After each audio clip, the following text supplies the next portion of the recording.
All right, Texas and South Carolina meeting in the Final Four, an all-SEC semifinal. Can South Carolina get to a back-to-back national championship game, or will Texas play spoiler and beat the Gamecocks for a second time this season? We go behind enemy lines and talk to the only Texas fan I like. Locked on Gamecocks starts right now.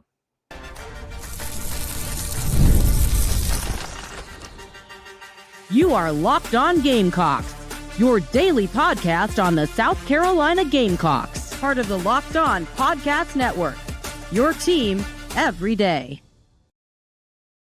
What's up, y'all? Welcome into Locked On Gamecocks. I'm your host, Chris Marler. Hope everyone's having a fantastic Wednesday night, Thursday morning when we were recording this. Just one day until the first game of the Final Four. Thank you to everyone making Locked On Gamecocks your first listen each and every day. Shout out to our everydayers. Remember, guys, we're free and available wherever you get your podcasts, as well as on YouTube, part of the Locked On Podcast Network, your team every day. Now, today's episode brought to you by our friends at FanDuel.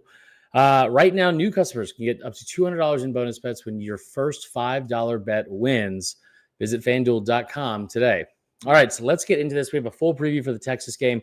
The plan is this, so you guys are aware. We're going to go behind enemy lines today, talk to the only person that I like Texas fans in general, besides Matthew McConaughey. That's, goes without saying.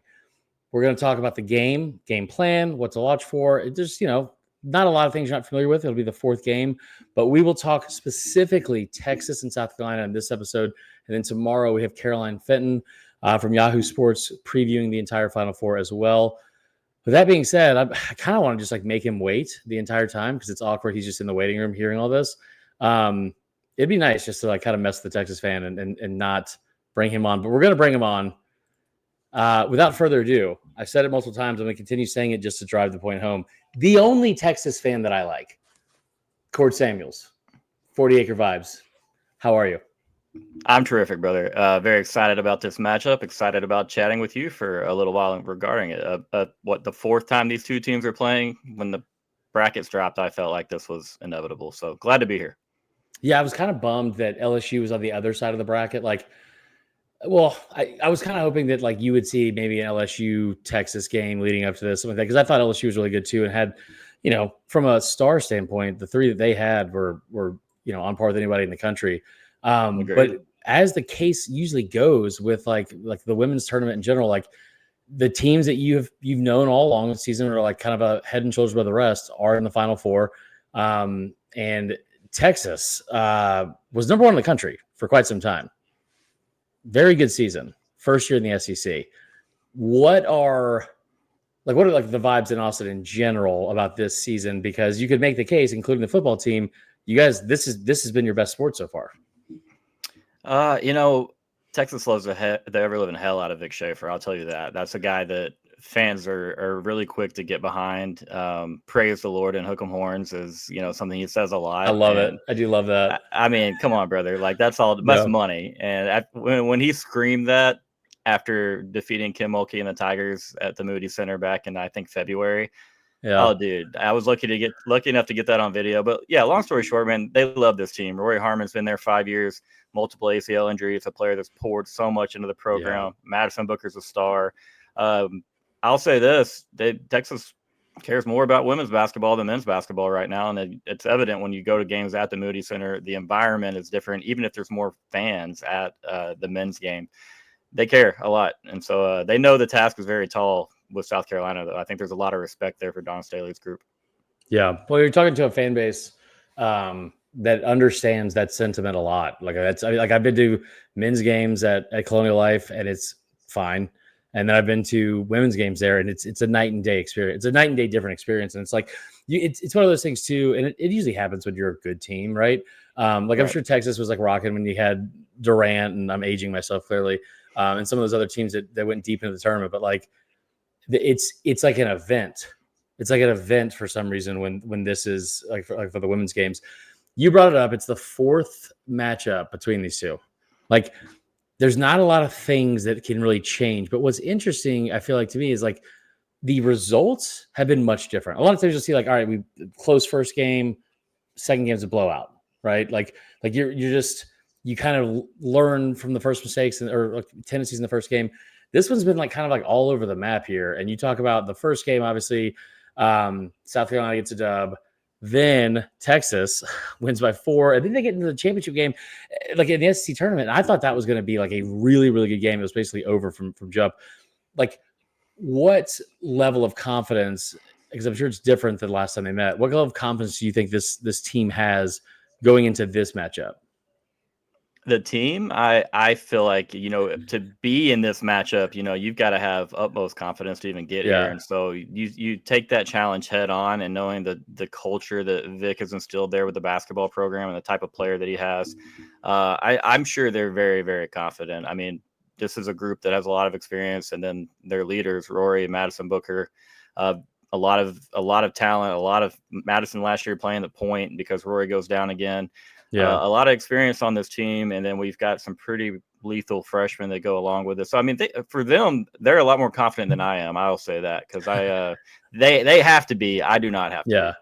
Well, it's also too. It's like you're getting South Carolina at a really like vulnerable time. It feels like, because it's like they've been a heavy favorite the whole tournament, and then they struggled early on against Indiana. They struggled like almost the entire game against Maryland.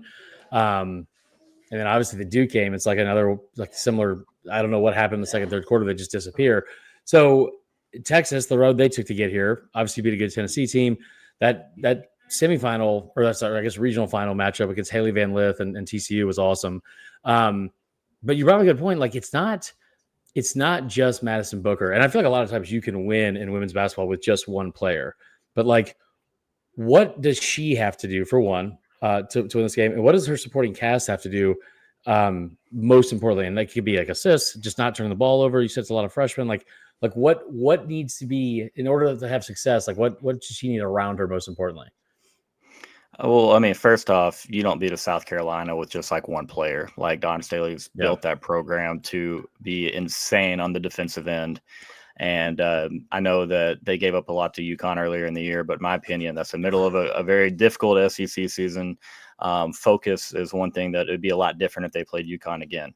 But for now, it's Texas, and Texas doesn't have, in my opinion, we can't just beat you with a Madison Booker, because as good as Madison is, she loves the mid-range game, and South Carolina obviously is fully aware of this, and they're going to do everything they can to make those looks difficult. She'll get to her spots because she's good, but the looks will be difficult because South Carolina has long, athletic guards, great about beating people to the spots, and I mean it's just what South Carolina does. So therefore, everybody has to step up. I'm talking Taylor Jones underneath is going to have to do a little bit of scoring. Kyla Oldacre has been coming in behind her. She flipped that TCU game a bit on its head with her energy and her defense.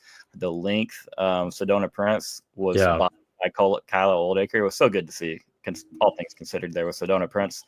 And the freshman, Jordan Lee, she is the best shooter that we have on this team, and we are going to need her probably to beat a South Carolina to knock down 2 to 3 3-pointers the way that she did earlier in the year against a really good LSU opponent. And then again, I think with the second round game, she knocked down a couple of timely threes there against Illinois as they were kind of creeping in that game. And then Brianna Preston, a very, very athletic guard, great speed. And for me, it's just like you did mention one thing that's key is you can't turn the ball over against South Carolina. To me, Chris, like, these teams are built very similarly. Yeah. But South Carolina is the bigger, badder version of what Texas wants to be. Very similar brands. Texas will get out and run, but they prefer to play a slow half-court style of offense. Of course, you take the numbers if they're there. South Carolina will do the same thing. And so that's where South Carolina, if you go look, we've had 4 quarters against the Gamecocks this year where they've outscored us by 9 points or more. And they're too good to where you're not going to really overcome that discrepancy in other quarters against them, because there's going to be another quarter or two where they probably outscore you there. Can't have that. And it definitely happened in that first and third matchup. It's actually happened in all 3 games. I can surprise you. And the second game, we were able to score the basketball, but that's because we got to the free throw line a little bit. Texas got to get to the free throw line. South Carolina's physical. Texas is physical. We'll see what kind of crew we have. If they can get, I can't remember who he had in foul trouble in game 2. Was it Chloe Pitts? Chloe Kitts? Or Kitts, sorry. Yeah, but Chloe. All right, this is over. We're done here. Get out of here. No respect for Chloe. No, if that was like the actual issue that drove me over the edge was mispronouncing names, I would have been fired from this job a long time ago. So, as you were saying. I just get to the free throw line, man. That's going to be a big thing. Free throws, turnover. I mean, South Carolina, y'all, they average in almost 80 points a game. Texas cannot win that game if it's anywhere close to 80 points being scored. I think if it gets creeps up towards 65, 70 in favor of South Carolina, I want to see something in the 50s, even high 40s even. Everyone does. And like I think that's the one positive about South Carolina is like, all right, listen, they like if they get dragged down in the mud with a team and like can hold them to, or like they hold South Carolina like in the 50s, they could be in trouble. Like they need to score points because their defense is so good. They are going to usually not give up more than 60, 65 points.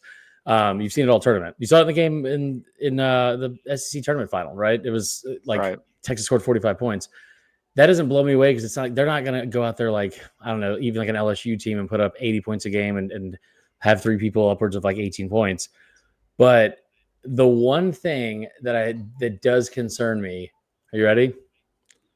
We'll tell you after commercial break. Boom. We'll be right back. Give me 1 second here.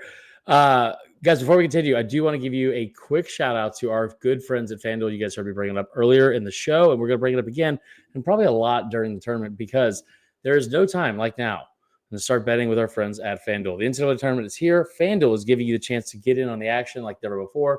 Right now, new customers can get $200 in bonus bets when your first $5 bet wins. That's $200 extra bucks to use on everything from buzzer beaters to Cinderella stories and even who's cutting down the nets. Now, my personal favorite thing to do there, not usually betting the underdogs, not usually betting the Cinderellas, but player props and live betting when teams get hot and get on a streak. You can have all that at your fingertips in the FanDuel Sportsbook app as well. Make sure you are keeping up with everything on the FanDuel app. It's simple to use, and when I win, I get paid immediately, which is amazing. Visit FanDuel.com and get in on all the college hoops and all tournament long over at FanDuel. All right, we'll be right back. Locked on Gamecocks continues after this.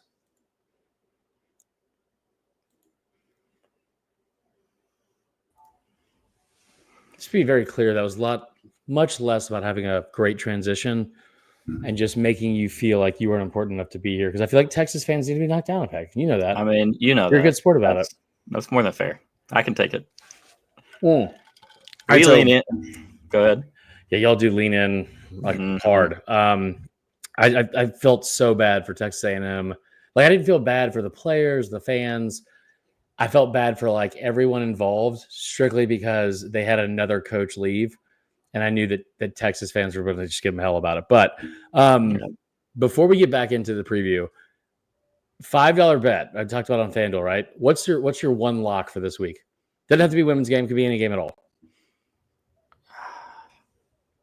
Any game at all. Any game at all. Man, I haven't looked at any line for anything. What's the over-under on this game? Oh, so it sounds like I should have been prepared when I asked you the question that you were going to have to answer. That was bad. We can look it up. Let's see here. I'm going to look at the men's. You look at the women's. So I'll get you. Well, hold on. Are you leaning towards the under on that? In this game, I just need to know what it is, man. I'm an under cat. I rarely bet an over. I'm always asking what the under is. That's even more reason not to like you. 124.5. Oh, that's trappy. They're begging you to take the over, Vern. It's like Vegas. Vegas knows what they're doing. It's begging you to take that over. 124 total points. They've gotten over that in every single matchup they played. No, well, there's a 67-50 game. We can look at it. Maybe it's the other game too. I like the fact that Connecticut is a 7.5 point favorite over UCLA is very surprising. But they were also like a 15.5 point favorite against USC, even though Juju Watkins is out. But you can save your answer if you want. Let's do that. I'll save it. Yeah, it's taking too long to answer already. So I thought it was a pretty simple, just quick start to the second segment. But anyway, we're back here with more talking about the Texas South Carolina game, previewing the game. Here's something that jumped out to me. You brought up something specifically, and I don't remember who the player was that you brought it up because it wasn't Madison Booker, but it was about the three-point shooting. One of the things I think Texas has that South Carolina doesn't, and I think is like a huge advantage in tournament play, is as good as this team is and how deep the roster is. They've had a lot of like people step up at huge moments and be a hero in that game. They don't have a person that can just take over every single game. Like they don't have Paige Beckers. They don't have like AJ Wilson anymore. They don't have like Caitlin Clark, like that kind of player on this team. They have the best team, I think, but like they have been in moments where you kind of look at like who's gonna step up and make a shot. So one of the things that y'all do have, obviously, is Madison Booker, and you have that in her. But the 3-point shooting is so interesting to me because, like, I'm a huge stat nerd, like looking in like way too deep in the box scores and all that. Going into the tournament, in the SEC tournament, she put up like 9 threes overall, hit 5 of them. She was like 3 for 6 in the semifinal against LSU, 1 for 1 in the final against South Carolina. Like, at the very least, you're going into the tournament with some confidence. She's only put up 4 the entire tournament, hasn't made 1. I would be just letting it rain from deep. Like, I would at least be like, I would have looked like probably like the Bama or Florida game from Saturday, and at least put up like 100 shots. I mean, this is not her thing, man. You know, she wears 35.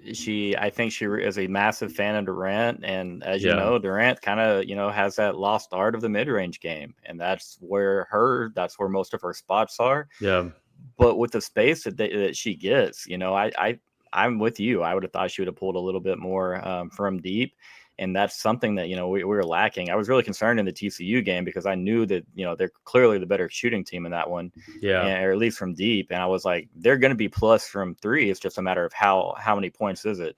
Luckily, they didn't make many, but I thought we'd try to combat it with just taking some open looks because nobody really respects Texas as a perimeter shooting team. Everybody sags off. Everybody tries to keep eyes on Madison Booker, and that's what TCU was doing. They had one guarding her tight, and then everybody else is, not in a zone, but essentially a sagging man, helping man. And so that to me is, Madison.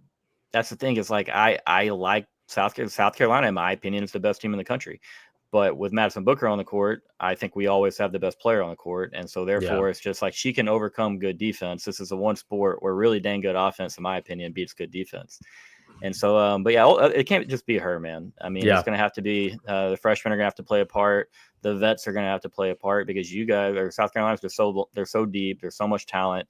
They're going to defend like hell for 40 minutes and in a tenacious fashion. And so, but I will say this, I'm not scared of South Carolina from a shooting standpoint, as you mentioned, at least from deep. I think Tessa Johnson's the only one that shoots at over a 40% clip. We do a pretty good job. Shooting over 40% is like an incredible number to shoot. I feel like in this day and age, but like it's absolutely, you're right. Like there's not like Full Wiley's been really good at times, and there's other times where she goes over. Like everything's off. It's streaky, all right? Yeah, I will say this. One of my main keys is this: we can't let Tahina Pow get it in the open court. I mean, if she gets if she gets in the open court, I mean that's in my opinion when South Carolina is really clicking at another level, and obviously Chloe's Chloe. I'm talking Edwards is a stud. Yeah, you got a ton. They're deep. You have a lot of guys that go in there or ladies that go in there. I think you have 9 players that average between 5 and 12 points. It's a true team effort. And they defend as a team. They crash the boards very well. And so I mean, Texas is up against it. There's no doubt. It's going to take a lot of Longhorns to counter a lot of Gamecocks. Do they average 41 points per game in off the bench. It leads the country. It's unbelievable. But then I forgot if it was the Duke game or the Maryland game. They had 9 points. It was the Duke game. It was a low scoring game in general, but it was the starters had to kind of take over there. And you say starters, like what you said, they rotate so many bodies in, and it's everyone gets a lot of playing time. And it's very well constructed. But just me personally, I always feel better when you've got even talking about the threes, right? With Madison Booker, if she's not going to take that many, I still have zero doubts in my mind that if y'all need one in a big moment, she will take that shot and more likely than not hit it. I love having someone that wants the ball for one and then can go get you a win. So it feels weird because it's I hate to say this, but South Carolina has been kind of not skinning by, but they've had some scares, which don't usually happen before the Final Four with this South Carolina team. We haven't seen that a lot of the past couple years with Don Staley. Both of the last 2 rounds, it felt very, very concerning, and you just survive in advance, you might get beat. Which again, that's the whole point of March, and you just want to win. You need to get 6 wins in the tournament. They've got their 4. But I hate to say this, I almost felt relieved seeing Texas as the next team up. Not because I think that Texas isn't good, or not because I think it's a familiar face that you can at least have some more confidence and familiarity going into the game. So we'll see, man. Like you could argue these are two best teams in the country and have been for most of the season. I think it's Texas, South Carolina, and UConn. I mean, UConn seems like they can really get to another level at their ceiling. But, I mean, like you just said, it's the name of the game of survive and advance, and Texas doesn't necessarily play beautiful basketball. We're tough, we're gritty. Again, I think y'all do the same thing, just a little bit better than Texas does. Y'all been doing it for longer. Don has had that thing running for a long time. Yeah. And so I'm with you. It's going to be a great matchup. I definitely looked past, the brackets, and I was like, a fourth time with these guys, really. It feels like we're going to see it now that it's here. It's like, do I really want this? We'll find out soon. But I'll say that this team will fight tooth and nails. And there's been some times in Vic Schaefer's tenure where we're very much outmatched by, I think Tina Vanderveer had a great Stanford team that we hung with in the Elite Eight back 2018 or 2019 when Vic was first in town. They were way more talented than we were. Yeah. He finds a way to hang. And the only thing that gives me pause is that South Carolina has just kind of put a mud hole in us twice. And that defense is suffocating. And if you're not making jump shots, it gets ugly really, really quickly. So last question before you get into the preview for it. And you've been a good sport. I know I gave you a lot of crap. And I appreciate you coming on and talking about this because, dude, it's like, I don't think it's hard to find people that are excited about the sport, which is awesome. It's so cool to see like just the level this thing has become, that it's gotten to. And honestly, like for the most part, I always say this with softball. Like SEC softball is like, and the Women's College World Series is better theater than I think like a lot of college baseball can be at times. Like it is so good, so high level. Yep. It's like so intense. I mean, the women's Final Four has been must-see TV, I think, more than the men's tournament the last several years.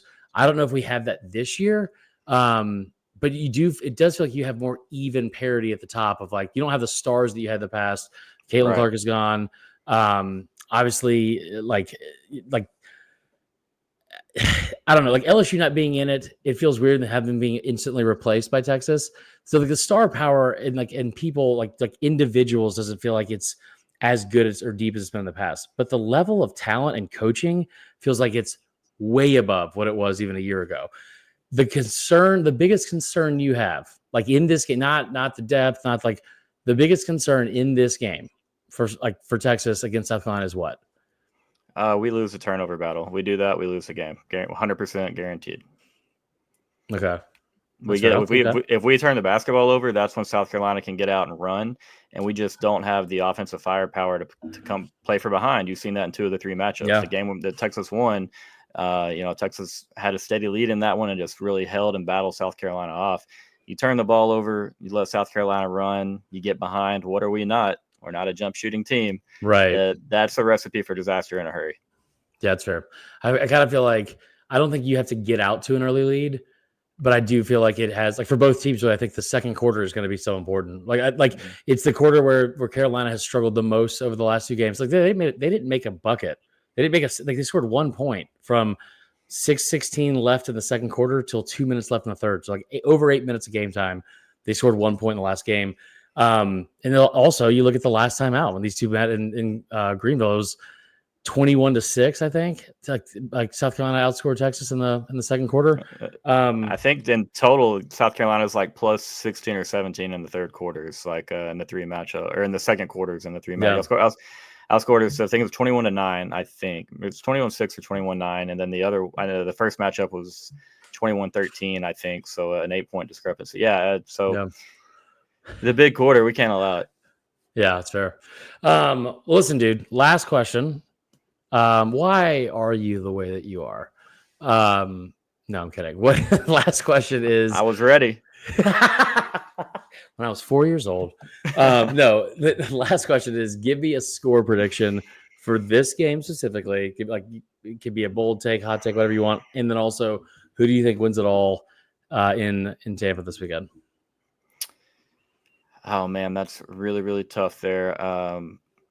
You still haven't given an answer on who to bet on. I'm more biased towards what is the line? What is the line on this? I'm over this. I'm not going to ask you any more questions. Is 4.5 Texas an underdog? 4.5? Well, of course we're the underdog. Yeah, I'm telling you to take Texas. I'm telling you to take the 4.5. This team fights. They went out right 54-51 in an absolute dogfight. Officials are going to let them play. They don't want these stars in foul trouble. The few Oh, yeah, I'm stars sure will be Greg out there. Sankey's going to let Texas play for sure. For sure he will. Right. And that's the thing is, it'll be the SEC wanted Texas on the pedestal in year one, and we'll hear it if we get by them. But no, you'll hear from me. I'm taking Texas. I'm taking Vic Schaefer, Roy Harmon. This is time for Texas to kick the door down. They've been around in women's basketball for several years now, and who better to go through than the queens of college basketball? Listen, I don't love the prediction, but I do love everything else you said, and I appreciate you in general. Great dude, good friend, and also really appreciate you coming on the pod.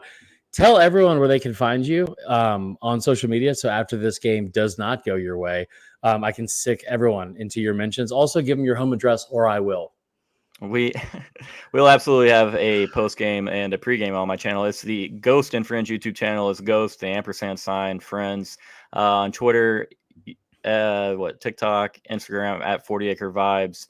Mostly active on Twitter and TikTok. But thanks for having me. It's a pleasure. Dancing all the time. No, I'm just putting clips on there, random clips, mostly trolling Aggie. So if y'all are a fan of trolling the arch rival or your arch rival in the old bottom trophy rivalry or whatever the hell that thing is. That's so stupid.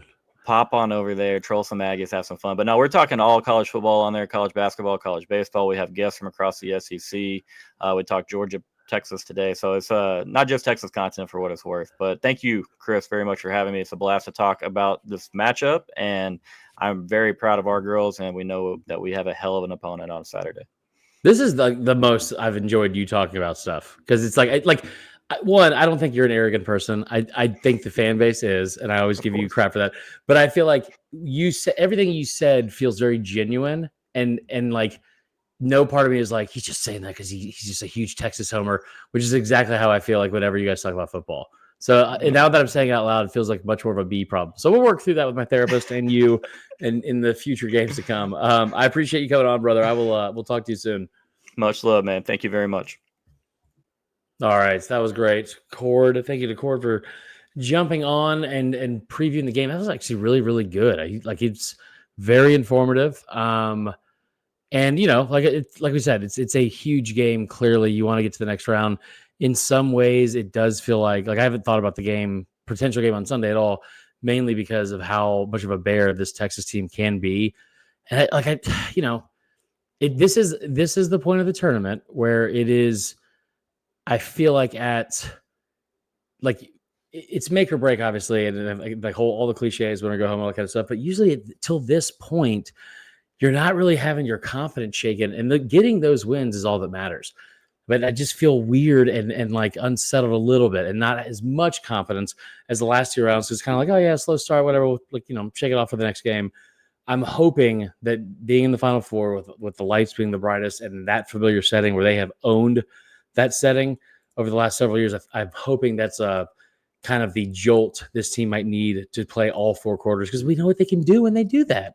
And no one in the country can beat them when they do. So we'll be right back. I'm going to give you my prediction as well. Spoiler alert, it's not going to be that Texas wins, but we will talk about that as soon as we come back. Before we do that, I do want to tell you about our friends at 5 Hour Energy. It's literally the way we record 40% of these shows. The extra boost that I need. Listen, daylight savings time snuck up on us. We had March Madness all weekend for 2 straight weekends.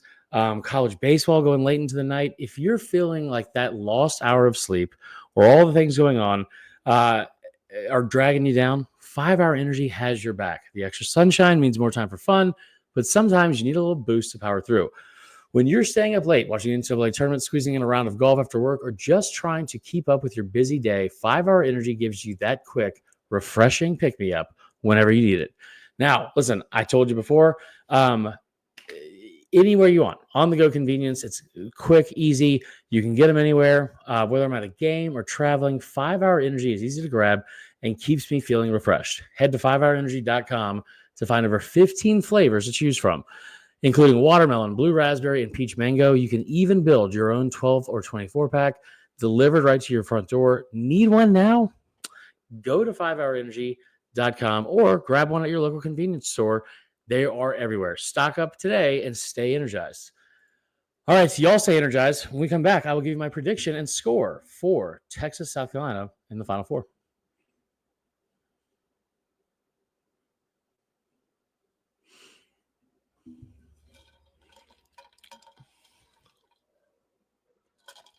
All right. Thank you for tuning in today. What is this? Anyway, we'll close up today's show and go through what I think is going to happen in this game. I'm like I said, I'm very nervous in this game. Part of me, I've overthought this because like I talk about like in the regular season for football, there's multiple times where I would pick South Carolina to lose, and then they would win. And so there's like part of me like being superstitious that wants to do that. And also like I've been like very adamant like that they would just bounce back several times in the spring. Was adamant that the basketball team would do that and baseball. And that has not worked out as well for me as I hoped it would. But I meant it when I said, as crazy as it sounds, getting to this game, it's almost like a like a sigh of relief compared to the other two games. Those other two games, very good teams. But there's also an unfamiliarity component of that. Like besides Duke, I know you played them once, but like once you get to tournament time, you're facing a brand new team with different style, all this other stuff, and you have the biggest target on your back of any team in the country. Like, I mean, you are Georgia, Bama, Ohio State. Oh, Pepper says, "Hey, get fired up." Like South Carolina has become they are the dominant force in the sport, and everyone wants to take them down. So we've seen Texas do that once this year, but we've also seen them in two other games where like South Carolina has, if let's just call a spade, run them out of the gym. Like they have beaten them by Pepper. We got it. By 17 or more in the other two games. The only loss was by 4 points and it was on the road. I mean, this one's away from home, but it's not a true road game. You just saw them 3 weeks ago. You beat the brakes off them by 20 plus. It concerns me that the line is only 4.5. That's very low. Especially for a South Carolina game, and especially when you consider the other two games that they have played and what the turnout was for that or outcome. I just feel like this team is too talented to go home and get beat by Texas. I think whatever has happened in the second round or second weekend, either way, you fix the issues. You go to the place that you are most familiar with, and that is the Final Four. And Texas is not on that level with you, and you've shown that time and time again, especially 3 weeks ago in Greenville. So I like South Carolina to win.